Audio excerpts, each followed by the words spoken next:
I open the door to find a police officer holding up a missing pet poster with a photo of my dog on it. Ma'am, do you have this animal on the property? I freeze. I do have a dog. He's asleep on the cloud-shaped bed I bought him because he's mine. I think there's some mistake, I managed to say. I didn't put those posters up. I'm not here because I think you did. We got an anonymous call from someone who saw one of these posters and then spotted the dog in your window. The caller said they know who put the posters up and that it isn't you. So I need you to show proof of ownership, or I'll have to take the dog temporarily until it's sorted. The blood drains out of me and I grab the door frame to stay upright. Biscuit came into my life when I found him shivering under a loading dock 3 years ago. I never got adoption papers. If someone really used to own him, why surface now? My heart slams as I ask, what counts as proof? Would a vet bill work? He shrugs. If it has both your name and the dog's, sure. A spark of hope. I excuse myself and run upstairs to my nightstand, where I keep all my documents in order, but the folder isn't there. No, I don't lose things. Everything in my home has a place. It has to. I was diagnosed with OCD young, and it feels like needles up my spine when something is out of order. And yet Biscuit's paperwork is just gone. My breathing goes ragged and I start to worry I'm tipping into an episode. Then Biscuit pads up and leans his whole weight against my shin, humming that low, contented sound he makes. Ever since I moved to a city where I knew no one, he's been the thing that pulls me back. I crouch, bury my hand in his fur, breathe, and steady myself enough to go back down. I force a smile. Sorry, it's taking me a minute to find it. Want to come in while I look? I've got coffee. The officer hesitates, then nods and sits at my kitchen table. I race back up and start carefully going through everything, fighting that screaming feeling at the back of my skull. I email my vet for copies and get an auto reply.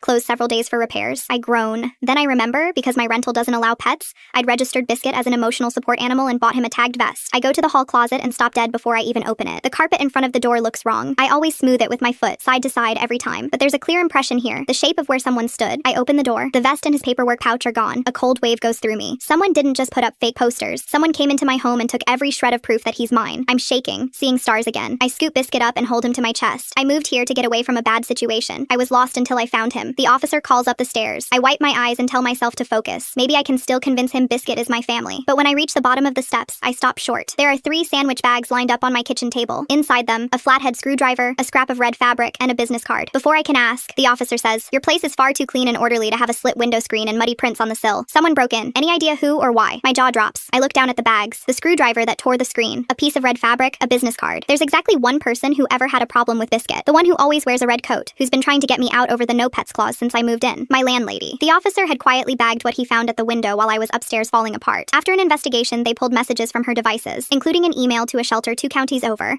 asking whether they'd taken a 6th stray she wanted quietly put down. She'd manufactured the whole thing. Fake posters, an anonymous tip, a break-in to strip my proof, all to get him surrendered and disappeared, so she'd have grounds to evict me and be rid of the problem dog at the same time. She was charged with breaking and entering. My vet reopened that week and sent 3 years of records with both our names on every page. Biscuit never left my arms that whole afternoon. He's curled on the cloud bed beside me as I write this. Still mine, always was.